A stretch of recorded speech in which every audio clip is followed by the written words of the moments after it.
السلام عليكم ورحمة الله وبركاته. صاحبada ku xidhan kanaalka Xikma Media soo dhawaada. Harraadin saaxiib aan ceeb lahayn waayo dhammaan dadku ceeb ayay wada leeyihiin mana heli doontid qof aan ceeb lahayn.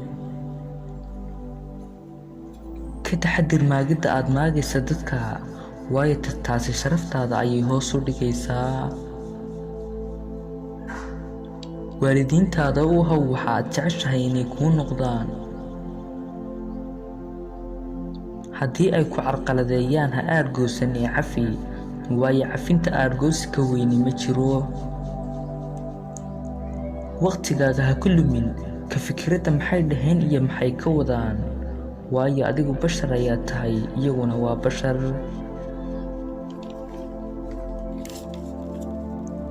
hajili nafahooda ee wadataada waayo jirida nafahoodu meel kuma gaadhsiinayso adiga. nolosha adduunyadu indhergaradka waxay u tahay dhalanteed, maalqabeelkana waxay u tahay maadiis, doqonkana waxay u tahay ciyaar, saboolkana waxay u tahay musiibo. marka ay siyaada kasmada iyo garashadu waxaa siyaada sharafta aad ku dhex leedahay dadka. haweenaydu marka ay murugooto daji oo u dabacsanow hana ugu daran citaab iyo canaan. qofka aan jeclayn farxadaada kana murugan murugadaada qofkaasi ka sii daaxayn daabka noloshaada. wasalaamu calaykum waraxmatullaahi wabarakaatuh.